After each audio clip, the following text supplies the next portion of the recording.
All right, here we go. Hello, ladies and gentlemen. Actual recording is higher quality. Yeah, actual recording. That's what it always says. Another episode of the PCFP Pick'em time. We are officially we are over the hump on the halfway point of the season. And Absolutely, we have just made it halfway through. It always flies by. It is always like week 1, you're like, man, it's finally here. And then by week 10, you're like, fuck this thing, dude. When does baseball season start? Yeah, I mean, sort of, but at the same time, nothing competes with football. You know, Yeah. Still on a net, I like think negative probably $200 when it comes to the gambling on it. Basketball, I've won money. I won a decent amount of money on I basketball think so far. that if I'm to be completely honest, I'm thinking probably pushing close to even, just because I had two decently large bets hit early in the year, but I have been on a cold streak since then. When it's cold, dude. It is. When it is But cold. the good news is you're 20 games above 500 in the pick'em. I'm 12 games above 500 in the pick'em. You have a 61% correct rate, and I am 56% correct rate. We're killing it. When it doesn't happen to be for money, we're really good. Yeah, if we tell you to bet on a game, bet on the other ones we picked. Or run away from it. So whatever we say today, gambling-wise, just know that we're trying to, where it's opposite day. Yeah. All right, first game, another 9:30 game. This one definitely not worth waking up for if you are in the States. Colts, Patriots, a fun one overseas. Yeah, it kind of And feels I'm like gonna start off. it kind of feels like Oh, you know you can go. but you know how like a concert, like you go to a concert, you have an opener, and then the main Yeah, headliner. It feels like the opposite of that. yeah. Like the headliner came on at 7 o'clock, and then the opener came on at 9. Exactly. Yeah, I mean, yeah, this is definitely not the one you want to close. The overseas definitely should have ended with the Colts and the Dolphins. Not the Colts. The Chiefs and the Dolphins last week probably should have been the last overseas game, but Mm-hmm. they're throwing hot garbage overseas this week with the Colts and the Patriots. Yeah, it's just another one of those examples where I'm like, what are the scheduling people thinking? Like I just feel like there's been so So, many primetime games this year where I'm like, why? Who thought? Like for example, Bears Panthers. Like even if you thought Justin yeah, I Fields was don't going to know. be like electrifying and the Bears are going to be fun to watch, like did you really think Panthers Bears was going to be a good game? Or like gambling on the fact like giving the Jets like a prime time game every other week. And like didn't even dawn on them like the 39-year-old quarterback could get hurt. I know. I know. They kind of just messed everything up NFL schedule wise this year. You see a lot of the Jets, a lot of the Giants. Bills, which haven't been a fun watch really this year either. A lot of the Steelers. Yeah. So, been I guess they interesting go for this the big year. markets. But Colts They, Patriots is just like on paper that yeah, doesn't that's even look pretty like that was tough. going to be a really good game. Whatever. Yeah, that's pretty. I mean, Anthony Richardson maybe, but I think the schedule's made before the draft, so like, Mm-hmm. still, they were just guessing. Um, but I'll start off with my pick for this game. I honestly think Gardner Minshew has probably calmed down so far. He's came back to earth since those first couple starts for the Colts, and I think Bill Belichick will be designing the defense to confuse him a lot. I think this could be a big turnover game for Minshew, and I'm going to take the Patriots to actually win this one 21-17, get another dub for Bill Belichick, and ruin their draft stock. I'm actually going in the complete opposite direction. I think the Colts are heading in the right direction. That roster's got a lot of talent, honestly. Like especially on the defensive side of the ball, they're a decent team. And the Patriots are terrible. Like watching them last week against the Commanders, like it was just bad football. There was no reason for them to be in that game. It was completely on the Commanders. Yeah. That game was even remotely close. I don't think Mac Jones is honestly as bad as it looks like he is, but he's still not that good. Good. And I think Belichick's Yeah. on the way out. But I think the Colts have another one. I think the Colts could surprisingly be. I don't think they're going to make the playoffs, but I think they could be a contender for like a 7 seed. Like we're kind of like, if this happens, like it's like the Browns lose and the Bengals fall off a cliff, and it's like one of those scenarios. But The Steelers don't. Somehow the AFC North holding down the whole divisions in the playoffs. That's wild to me. it could be, and that would be the first time Like in if NFL it history that started happened. today, yeah. If it started Yeah. today, they all would be. That's Yeah, wild to me. and honestly, any team in that division I could see making a run. Like it's not like they're lucky to make the playoff situation, like the Colts would be. But Yeah. I think the Colts win this game 23-13. I think they handle business. They're not a bad team. Defensively, I think they're pretty decent. So, and I think the Patriots. I think Belichick. It's time to go. Yeah. I move into the 1 o'clock window now. The probably the best game in this 1 o'clock window. We'll start with the Browns going to the bank, going to Baltimore. The team that stole their team back in the Exactly. '90s.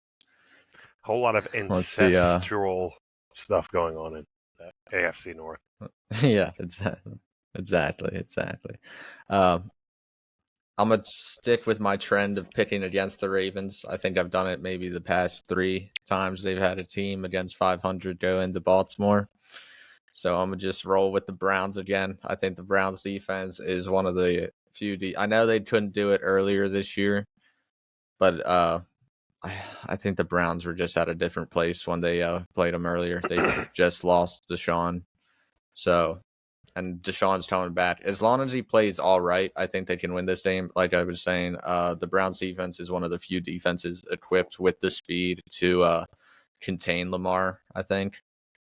And if you don't let him get his legs involved, I still am a firm believer that he hasn't really proved that he can be a pass-only type guy. So I'm going to take the Browns to win 24-21 in a good old AFC North classic physical matchup. There you go. Yeah, I'm going to be at this game, row 1 behind the Ravens sideline for some reason. I'm going with Rocking an Baltimore. Ed Reed jersey? Maybe we'll see. I'm planning on getting a hat tomorrow. That's my plan. I want to get a hat with a shield on it. I think the shield's pretty sick, so I'm going to get that. I also wouldn't mind like getting into the Ravens a little bit.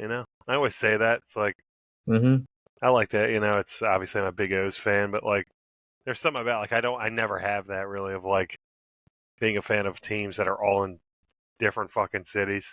Like you never have any kind of like synergy. So it'd be cool to have some kind of like, and then you could be rooting for a little bit better football. Exactly. We never know. I mean, dude, Sam Howell's got him on the up and up here. I'm a firm believer.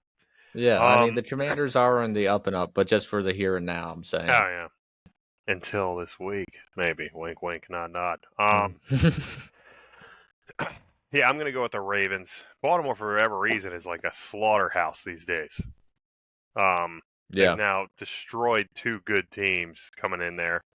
Their defense is really good, and their offense is killing it as well. These division games, especially in the AFC North, they can go what they always get like almost. They're the ugliest football games you'll ever watch. But I think the Ravens figure out That's a way. AFC North pride. It's what it is. It's just like you want to see bad football.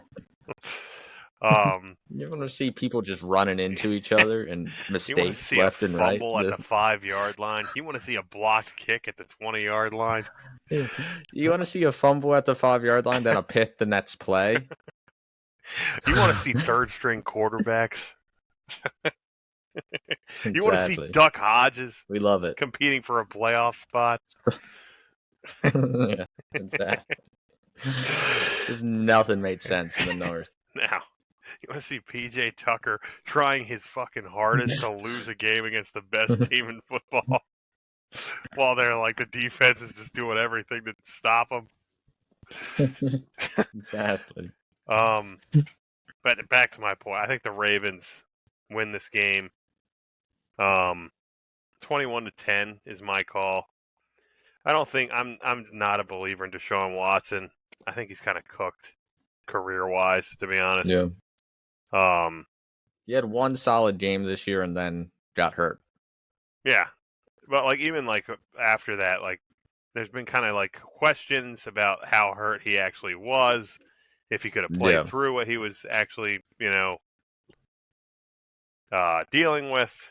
Some kind of, accused him of self-diagnosing. So I'm gonna go with the Ravens. They're just kind of like they seem to be hitting their stride. I still don't believe in them as far as like a long-term thing. I don't think they're a Super Bowl contender. But they got a big game coming up next week against Cincinnati. Right? Is that next week? They play the Bengals? Yeah. Yeah, that's next week. Cincinnati has Thursday night football too. Has the Ravens and the Steelers the following week, so that's a they could hop in front of slobber knocker. Yeah, they could hop in, but if they win, they're in the front of the division again. Yeah, but Baltimore needs to win this game, and I don't see them losing this game because Cleveland hangs their hat on their defense, and it makes up for their offense's incapabilities. Ineptitude. Yeah, ineptitude. That was the word I was looking for. But Baltimore, their defense is just as good right now, and their offense is playing really well as on the other side. So I think points per game, defense, but Baltimore's number 1 and Cleveland's number 2. I'm pretty sure. Yeah, it's Baltimore. Like when you look at them on paper from like talent standpoint, like every single position they have like a Pro Bowler, besides like their front like 4. But you got Roquan Smith playing like maybe playing as the best linebacker in football right now. Like he's killing it. Oh, he's a dog. Yeah, it's the best move of his career leaving that Bears team. He was in a rot away. Yeah. So, yeah, I think Baltimore wins this game. I don't really know what else to say about it, but they got a huge game coming up on Thursday night against the Bengals. I think it's a Thursday night game, isn't it? Mm-hmm. So, let me take a peek real quick. I can just pull that up. Which is quite fast. Quite the pivot from. Yep, it is Bears Thursday Panthers. night. Oh, and the Browns have the Steelers next week. It's all ancestral, baby. Oh. It is. It always is in the North. All right, talking about the North, moving on to our next game. Packers coming into Acrisure Stadium to face the Steelers. And I'm going to let you open. I'm going to have the same thing I say about the Steelers every week about this game. Well, I think I'm probably going to agree with you on this one. I have the Pittsburgh Steelers beating the Packers. This will go down to the wire for no reason, as it always does with the Steelers. I have the Steelers winning 20-16, but it should be like 31-10. I'm starting to kind of get on the train that Jordan Love is just not the guy. Like every single week, he just seems to kind of decline, which is not what you want. And the Steelers it's what they do. Like they beat who they're supposed to beat, and then they also have a few surprising wins here and there, and that's kind of how Tomlin does what he does. So they don't lose games that they should win. and that this is a game that they should win. So I got the Steelers winning this thing. Yep. Gonna agree with you here. We're gonna let the Packers hang around way too long, as we always do. Maybe fall behind early, but and like just be chasing them the whole game as we always do. And then in the fourth quarter, something magical will happen, and Kenny Pickett will turn into a clutch time quarterback once again and lead us on another game winning drive or something wild like that. It's always something stupid with the Steelers, letting teams just hang around, meander. Our defense, like you said, Jordan Love has kind of regressed every week, it feels like. I think the Steelers have a great with our defense is known for creating splash plays. We're not known for stopping people yardage wise. We don't allow a lot of points, but we allow a lot of freaking yards as the Steelers. But we will be able to create turnovers. I think TJ Watt might have a forced fumble. Highsmith, either Watt or Highsmith will have a forced fumble, and I think there might be a couple interceptions this game. It's this game feels like one of those games where the Steelers defense could really eat. So I'm gonna go with the Steelers in a 26-23 win. For no reason at all, it's gonna be that close, but we all know that's Steelers football. The standard's the standard, as Tomlin would say. It'll come down to like a 4th and 25 long shot for the Packers that they need to convert to like stay alive in the last drive, and TJ Watt will have like a sack fumble or something. But yeah, I feel like the Steelers are like a measuring stick. It's like if you can go into Pittsburgh and convert on your red zone opportunities, you're probably a good team. But if you can't, you're probably not a good team. Because that's what it comes down to. It's like, can you score when you get into the red zone? And if you can, because like you saw it like with San Francisco when they were just scoring at will, basically, it's like, all right, they're a good team. But like if you're not able to do that, you're not a good team. Yeah, the Steelers will basically hand you those first 80 yards for free. And then the boys get locked and loaded. They're like, hey, it turns into Remember the Titans, and they're like, we will not give up another inch. We must protect this house. Yeah. No, we can't say that. That's the Ravens thing. That is Under Armour. Yeah. All right. Another big matchup in the 1 o'clock window, actually. It's either the Ravens and Browns are the big one, or this one. 49ers going into Jacksonville. And honestly, I'm just rolling with the Jaguars here. I think they're better than most people think. I think they're actually a real contender in the AFC. I know Trevor Lawrence hasn't really put up the greatest stats, like touchdown, interception wise. He plays a little loose with the football, has a little bit of a fumble problem. But I don't know. I've hopped off the Brock Purdy bandwagon. Both teams are coming off of a bye. I really do think the 49ers are Brock Purdy at least is kind of fighting for his career a little bit now. Like, I know he had that good stretch to start his career where he didn't lose a game, but now he's facing a little bit of that adversity. And if you go from 5-0 to like 5-4, and it could, because I know their schedule is getting a little tougher here. I think they got Seattle in a couple weeks too. I think they have the Bucks next week and then Seattle again. So they could drop that game in Seattle. You're 6-5. I think Brock Purdy could end up being benched but before the end of the year, just because if they start this slide, I think just their comments about Sam Darnold earlier in the year. I think Shanahan said he reminded him of Steve Young. And like that's pretty high praise for a backup quarterback. So I wouldn't be surprised if they continue to slide if he comes in, but I'm taking the Jaguars 27-24. Yeah, we are actually on the same wavelength for this game as well. I think Jacksonville's winning this game. The Niners are stumbling very hard, and I think they feel that just by the acquisition of Chase Young. And like if you look at the Niners, like they're not winning where they should be, which is their defensive side of the ball. Front seven, Mm-hmm. They're not pressuring the quarterback like they should be at all. And I think Jacksonville is doing what you want to see from a team at this point in the year where they're getting better every week. And defensively, they've really kind of shored up.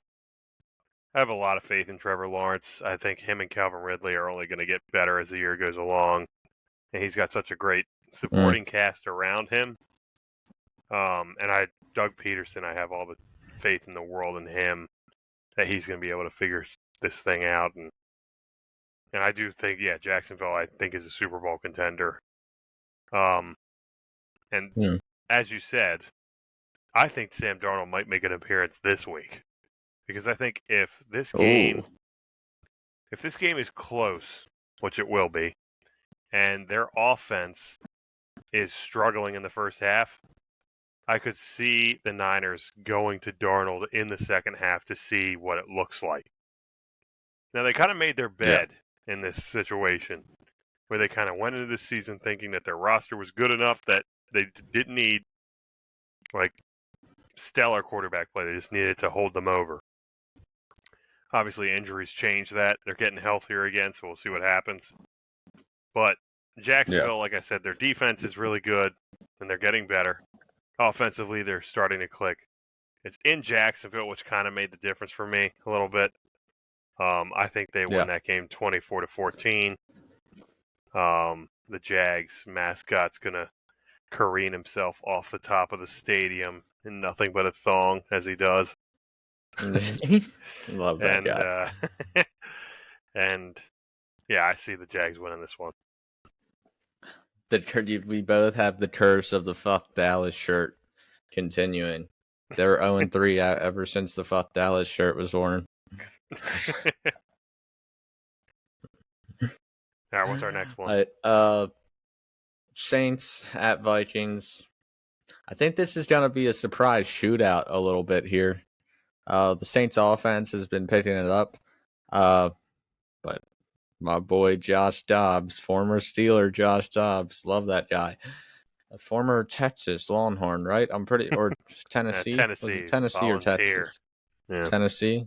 Yeah, volunteer. Sorry, I know that probably pisses off those schools that I messed that up. Some fucking orange. Yeah, some orange jersey. Oriole. But I'm rolling with my rocket scientist. He's going to be rocketing the ball around once again. I think his legs are going to be used perfectly in this system. I think their head coach is a great offensive mind, so he'll be able to use Dobbs to his best ability. And I doubt the Vikings beating this Saints team, which is a very mediocre team, and winning 35-31 in kind of a nice little fun shootout. An interesting game that no one sees really coming is what I'm really predicting. Yeah. Here's my thing. I don't understand. I haven't understand why people thought the Saints were going to be good. I never understood. I wasn't that. one of them, I swear. I never got that. I was like, it's like you have an aging roster, and Derek Carr. That's the thing is Derek Carr has been given the keys to really good offenses his entire career, and he's never been able to do anything with them except get them into the playoffs. And I think the Vikings are winning this game. Vikings seem to just be riding this high right now where their defense is not anywhere close to where it needs to be a contender, which is what they were last year. But that offense was looking like 10 times better than it even did last year. And last year they were good. And they were without Jefferson for these past few weeks, and he's coming back. But I think Josh Dobbs is able to do enough with them to get them to the finish line. I have them winning 20-17. First home game for Dobbs. I think that crowd's going to be kind of insane, to be honest. And I hate to be the crowd's going to be insane. That's going to be the what's going to push them over the edge. But I think the Saints are teetering on kind of giving up on the season, to be honest. And I think this game could be the nail in the coffin for them. crowd noise is a real factor, though, because, I mean, if a crowd gets into it early, they can become a nightmare for the opposing team's offense. Yeah, especially towards the end of the game. Yeah, exactly. I've seen it a lot in Pittsburgh. We get Renegade bump in there, you get the towels a waving, the other team starts turning the ball over. But Josh Dobbs, first one to call it. Josh Dobbs, big Dick Nick Super Bowl run. Damn. There we go. If He's it going happens, for it. you heard it here first. Hey, that could be. We'll have to pitch it to him. Yeah.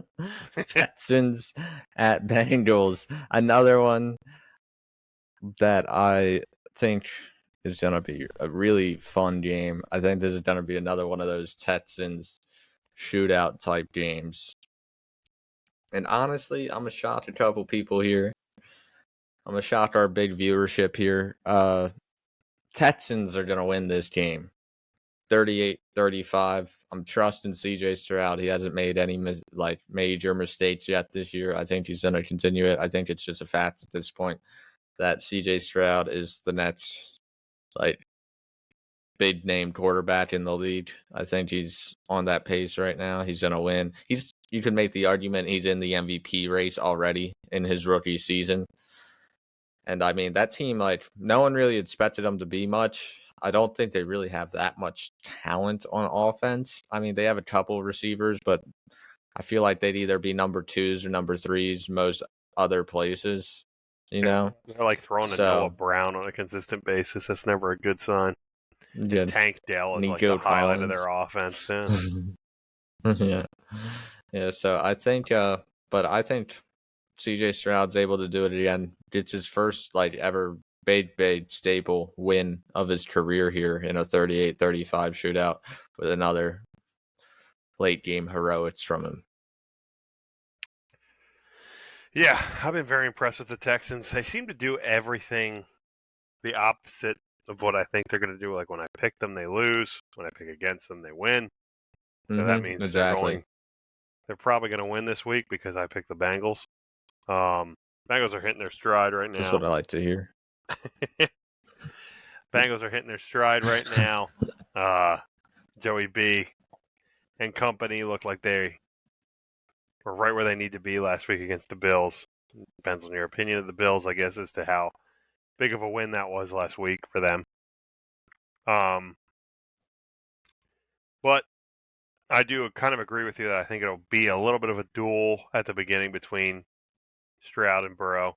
But I do think Stroud makes a few mistakes. I got the Bengals winning 31-14. That defense for the Bengals is really good right now. And I think this is a good measuring stick game for the Texans as far as figuring out where they actually are, as opposed to just beating teams that are middling, borderline bad. Okay. Well, we're gonna move on to the Titans at the Bucks. This one was a game. This was one of the few games I actually went back and forth with this week because I feel like they're kind of in the exact same place. I mean, not really, because one team has a rookie quarterback, one team has a kind of veteran quarterback for them. But I think they're really, really even kind of talent-wise on both squads. So, I mean, you could make the argument the Bucks have more talent just because of the names you see on that roster, but a lot of them are kind of getting up there in age a little bit. So I'm rock with the I'm still gonna rock with the Bucks though. For some reason I've been rocking with them a lot this year, but I really think this week they're gonna pull through. They gotta bounce back eventually. They should have won last week against the Titans. Baker Mayfield puts together one of his best drives of his career, I would say, against the Texans to come back late in that game, score with 50 seconds left on the clock, and then CJ Stroud comes down the field and just rips your heart out. Yeah. But 28-24 Bucks. 24 Bucks. Yeah, I really like Will Levis, man. I mean, watching him the last week against Yeah. the Steelers, they didn't get the win, but like his release is so fast. Like I don't know if I've seen a guy he reminded me, not to say he's like comparing him to Aaron Rodgers, but his release was similar, where he was able to kind of just like almost do like this kind of sidearm, like get it out quick, and it still had a ton of zing on it. Yeah, that snap type throw. Yeah, and That little flick that Rodgers hits. He's like, yeah, just like kind of like just letting it go, and it was just gone. And I think he's just going to keep getting better as he gets more experience. And I think Tampa Bay is kind of on the verge of a rebuild here. I think that they need to completely kind of blow it up and figure something else out. And I think this game kind of pushes them more in that direction. I'm fighting off a burp here. So I think Tennessee wins 24-16. It's a close game, but I think they're able to kind of figure it out. That Buccaneers offense, they got it going last week, but like with the exception of last week, their offense has been somewhat inept with Baker Mayfield at the helm. And yeah. I think Tennessee wins. All right. Moving into what we like to call Cole and Andy's money window. Yeah. Because after the 1 o'clock games were pretty sharp. We're pretty nice with it. 1 o'clock windows are rough, but after that, we're money. We're fucking brilliance. But 4 o'clock, first game, Falcons at the Cardinals. Is Kyler Murray back this week, right? It looks like it, yeah. Or is that next week? I think it's Okay. I saw some post from the Cardinals. It was like 355 days. Call of Duty just came out, though. Yeah. They might run into a wall or something, try and delay it. We all know what this means. That means Kyler Murray. I think he's 0-3 on Call of Duty release days or release weeks. I think there's some wild stat like that. I pulled it out last year on my radio show. But I'm going to take the Falcons here. And another weird Falcons win where they barely squeaked by. I'm putting them 25-22 over the Cardinals just because, I don't know. I like their weapons a little bit more. That Cardinals team really doesn't have too much talent on their side. Besides, I mean, you could argue Kyler Murray is talented, but I like to differ on that remark. I'm not really that much of a fan of Kyler Murray. So I'm going to go with the Falcons here. And Taylor Heineke getting dub 25-22. Yeah, this is He said it's like their Super Bowl. Yeah, this is a Taylor Heineke game if I've ever seen one. Like a game where they kind of need to win it. And a game that shouldn't be very close, but it will end up being close anyway. And he'll simultaneously screw it up completely while also winning it. Like it's just like what he does. Like he's like an enigma. The Cardinals, I think, actually have talent on offense. Like I think they're getting James Conner off IR. Kyler Murray's starting this week. Zach, he's back now? Yeah, apparently that's what the report is. And Hollywood Brown, like anytime he touches the ball, I feel like man, like you could be so much better than you are. Like he's like fast and shifty. I've never been too much of a fan of him. I don't know. He just doesn't use it the right way, I feel like. That's my thing. Like it's only fast and shifty when he gets the ball. It's never getting open fast and shifty. In Baltimore, he was like used as like I think it was misused as a Deshaun Jackson type, somebody who would just like get out over the defense. And that's like I feel like if you use him as like a Curtis Samuel guy who's like kind of be more in the backfield, somebody who's lethal on like short crossing routes, something like that, where he has to create space himself after catching. Yeah, like he can really hurt you, and they need to use him that way. But yeah, I have the Falcons winning this game 23-14. Kyler's going to take a little bit of time to get warmed up into that offense. I don't see him jumping right in and everything going splendid, being as this will be his first start with a new head coach, really. So, you know, I don't see it going swellingly exactly. All right, moving on to this really fun one. Giants going to Jerry World in Dallas to face the Cowboys. I don't think we have to spend much time here. I'm taking the Cowboys 35-10. They already showed they could stomp the Giants with their starting quarterback, and now you got Danny DeVito in there at quarterback. So I'm rolling with the Cowboys. Yeah, I'm rolling with the Cowboys 42-3. I don't even know if there's anything else to say. Hey, that's still more points than Daniel Jones put up against the Cowboys. Just remember that. Yeah, it's just going to be a laugher. I think the Giants are kind of mailing it in. Yeah. Hey, sneaky good one, I think. Lions at Chargers, probably the best matchup we got here in the 4 o'clock window. The one after this, you could also argue, is a really good matchup. But Lions at Chargers, and I'm actually gonna take the upset here and say the Chargers win. The Lions, to me, haven't proved they could really do it against AFC good AFC opponents, and I do think the Chargers, they've been able to beat up on the NFC a little bit. They did beat the Chiefs. What am I saying? But that was first week. Weird stuff happens on the first week. We saw what happened against Baltimore a couple weeks ago, and I don't know. The Lions' offense, the past 3 games they've had, their highest score was 26, and that was against the Raiders, and that was at home.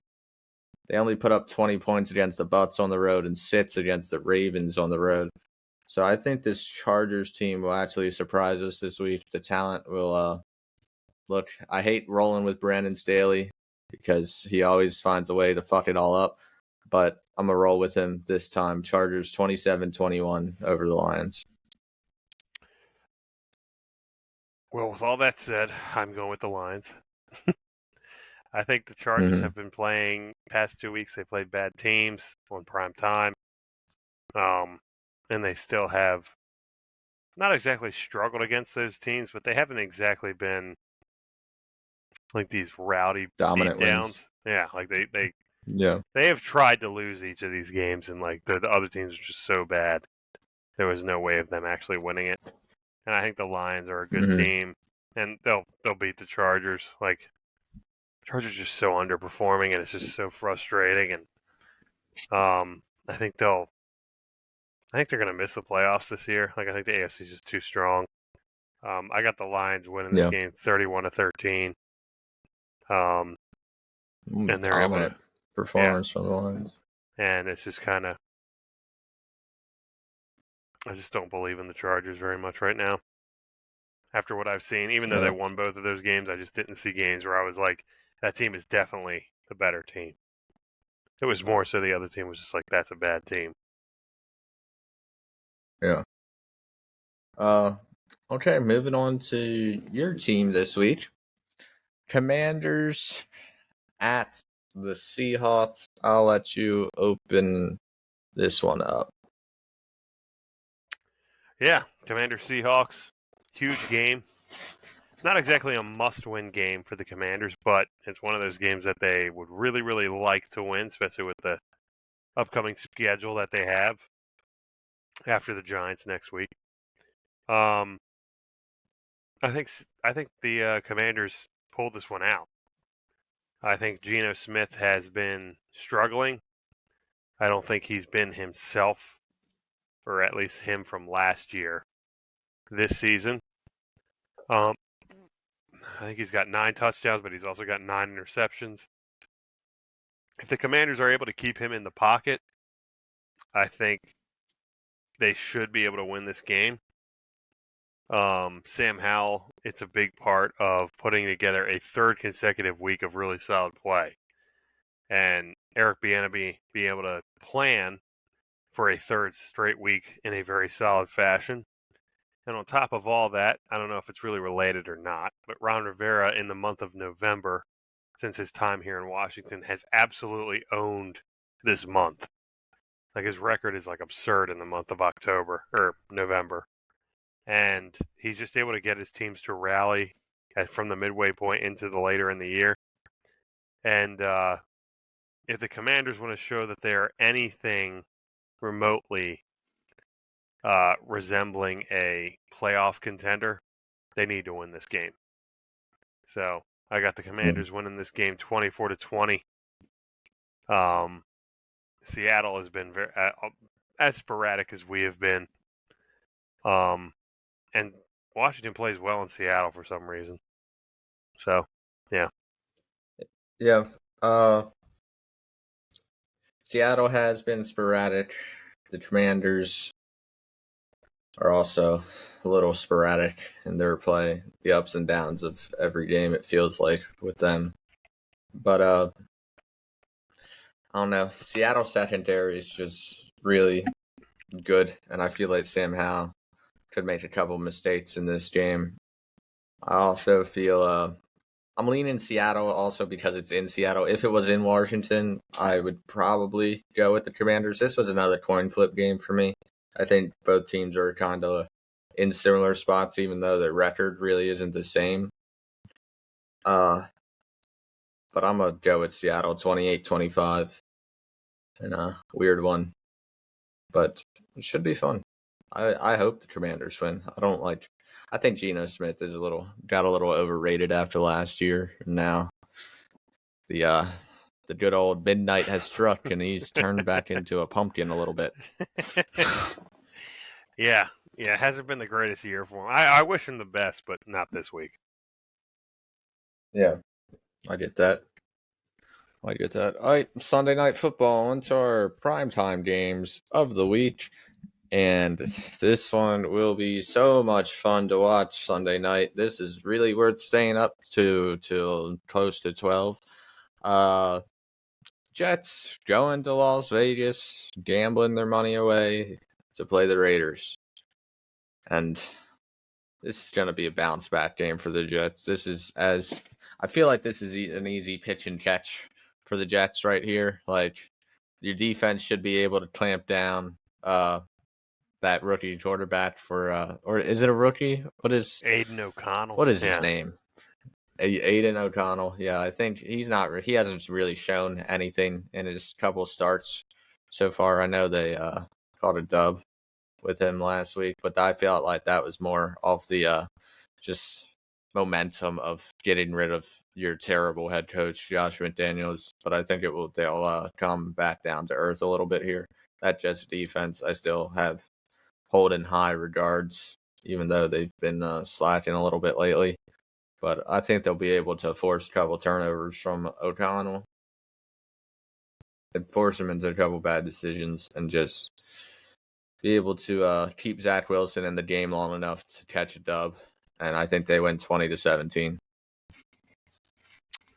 I'm actually going in the opposite direction on this one, too. I think the Raiders win this game. I think Antonio Pierce has kind of revitalized that team a little bit. They seemed very juiced up after that win last week. I know the Giants were not a good team, but I think Antonio Pierce is kind of like, that team has talent. Like, that's what I feel like we've all always seen, is like they have a talented group on both sides of the ball, and Max Crosby can like absolutely disrupt a game entirely. And that Jets front, that offensive line, I just don't think is good. I think he could really, really affect Zach Wilson in a like horrendous way. And I think that the Raiders really did not like Josh McDaniels at all. And I think you're kind of seeing that. Not at all. I think the Raiders win this one 21-16, last minute like turnover or something. But something about interim coaches and the Raiders finding a way to make a run. I see it happening again. Yeah. And then them firing them? No. Exactly. to hire somebody else who will fuck them up. Straight up Raider shit. On to Monday Night Football. Broncos at the Bills. And I think this is going to be a lot more interesting than most people probably think. The Bills have just been on the downward spiral all year long. They started out hot. They've cooled off a lot recently. Even the wins they're getting, they don't feel like they should be. It doesn't feel like they should be winning those games.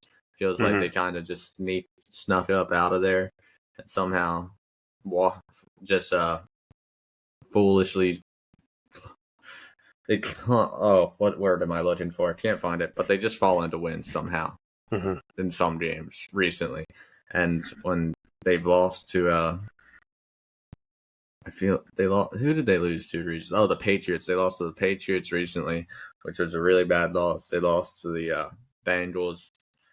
More reasonable, but still the Bills on that downward spiral. And I think the Broncos are actually on the other trajectory right now. You get a big win against the Chiefs, probably the best team in the AFC. They just beat in their last game played. So you can ride that momentum. They didn't sell at the trade deadline at all. So I think Sean Payton, after that win, really was like, oh, maybe we do have something. Maybe we can make a push for a little bit, like maybe a playoff push late in this year. And I think this game will be really the stepping stone for them if they are to make a push. And I think they're going to play their hearts out against Buffalo. I think Buffalo's weak. I'm going to take the Broncos to win 25-23. Their defense has stepped up completely since that 70-point shit show against the Dolphins. Yeah. Yeah, I think the Broncos and the Bills are heading in different directions right now. The Broncos, like I said, are kind of finding themselves a little bit. Sean Payton seems to have that team going in the direction he wanted them to. Russell Wilson's kind of been putting it together, especially last week. Jerry Jeudy's healthy, playing well. I think the Broncos win this game. Something's wrong in Buffalo. Just doesn't feel right. Josh Allen is playing bad more than he's playing good. And that's just not. He just makes dumb decisions sometimes. Yeah, he tries to force things to happen. When he starts running more, I feel like that people feel like the offense moves better, but I feel like it's more of a sign that like the offense just isn't working. Like it's almost like they're running a Madden offense where you just like wait for everything to clear out and then run. And him and like Diggs, just I don't know. Like I just don't. I think Stephon Diggs, when things start going bad, he gets like angry, and he feels like it's everyone else's fault except his. And I think that has. This is complete hearsay, but it's like it seems like that's kind of affecting the offense a little bit. Like there was kind of a little bit of a riff at the beginning of the season, and I don't know if that's gotten any better by them struggling throughout the year. And their defense is aging. I agree with you completely. Like especially on the back end, their defense is aging. I think they might be in a not a rebuild mode, but they might have to retool a little bit. Yeah. I'm not giving up on Josh Allen by any means or anything. Like he's still one of the best quarterbacks in the league, but I think they need some kind of new voice, maybe a new coordinator. They may have to go with a new head coach. I don't know, but something has to change there. But it's a long-winded answer of saying I think the Broncos win this game 28-24, and it really puts the Bills in a place where they're like, "What the hell is going on here?"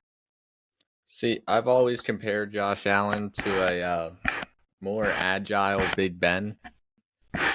Like, I don't know. And Big Ben's had his ups and downs early in his career. So I think Josh Allen is definitely hitting one of those down years. I know he'll bounce back, but like you said, the team's just getting a little older on him. That defense getting a little older. We've seen injuries happen to that team throughout the years. I mean, last year, Von Miller, this year, Matt Milano. And I don't know.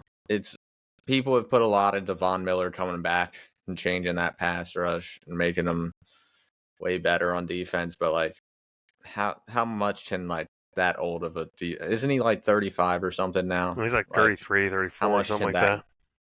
Yeah, how much can he really boost that defense up, you know? Yeah. Yeah, I agree. I feel like they're kind of grasping at straws a little bit. Yeah, I think they're looking at his reputation. I love Von Miller. Like he was an all-time great outside rush linebacker when in his prime, but the prime is not here anymore. Yeah. Yep. Yeah, I just Right. Bills are just in a weird place right now. And they got a lot of free agents coming up, I think, too, in this offseason that could lead to a weird place for them. Exactly. Alrighty then. Okay, so Is that's that our our predictions of the week. We actually disagreed on 1, 2, 3, 4, 5, 6, 7. 7 games. I think this is the most disagreement we've had in a week. It'll be an interesting one. Oh Keeping no, people coming dog. This back. means I'm gonna fall further behind. You never know. Yeah. Real quick before we sign off, did you want to do a parlay this week? You said you had sure. one. So I have my For All the Dogs parlay, which is an all underdogs parlay. I'm going with Jacksonville money line, Vikings money line, and Commanders money line. They're all underdogs. I had the odds and everything set in front of me, but I forgot them. But Jacksonville Vikings and Commanders. You said yeah. right. Now, will I be betting on the Commanders? Hell no, because every time I bet on the Commanders, they do lose. So I'm gonna, although I feel really good about it, I'm just not gonna take the chance for the greater good of the DMV area. I respect it. But yeah, that's my For All the Dogs parlay. For all the dogs, I'm also taking all dogs in my parlay of the week. Cole's parlay of the week. Let's see if this one will hit. Jacksonville, I gotta agree with you there. I think it's pretty close to a lock. I really hope so, that I don't look dumb. Taking the Browns also, and then Chargers, $179 on a $10 bet. And the frisky pick of the week to add to the parlay, the Broncos over the Bills, money lines for all of them. And if you add the Broncos, four-leg it with the Jacksonville Browns and the Chargers, that is $701 on a $10 bet. We really hope that hits because we could use the money. Absolutely. Absolutely. Well, we've put together another solid predictions episode, gave another parlay of the week, and I think it's about time to sign off so we can get to gaming. It is Fortnite time. All right, Yes, another Sunday. absolutely. Here we go. Wishing for the best. Yep, hopefully our teams win. Prediction wise, it would work if the Commanders didn't win. But, I'm cheering for your boys anyways. There we go. Make it a good weekend for us. Absolutely. Okay. No matter what, Absolutely. the money's more important, to be honest. Right? Exactly. That's Exactly. what we need. Money is more important. Exactly. All right, we will see you guys next week. After one of us will probably be really happy, the other one will be not so happy. We'll see what happens. Devastated. Yeah. Or we might split. One get 4, one get 3. That's the best case scenario for one of us. Yeah. That usually tends to happen when we split. Last week you were rolling though. I thought you were about to have a perfect week last week. As soon as I almost texted you something, being like, "You're on pace for a perfect week," but as soon as I almost texted you that, should have knocked on wood because 2 game-winning drives went against you, and I was like, I fought that for him. Those are the only 2 that hit me. So we'll see. Exactly. It'll never happen again. So we'll see what happens. All right, everybody. My text was gonna be like, I hope you parlayed every game this week. I hope you chose money line on every game. I should have, dude. I should do it every single week. We should do it every week and see what happens and just lose all our money. Just lose. I mean, if you put like a $5 down every week, and if you got lucky one week, it still probably would pay off. Yeah. It's like so much that you wouldn't even have to worry about the other weeks. A cool $800 or something. Yeah. Yeah. But, Alrighty. well, time to sign off. All right, gang. We'll catch you all next week, everyone. Adios. See ya.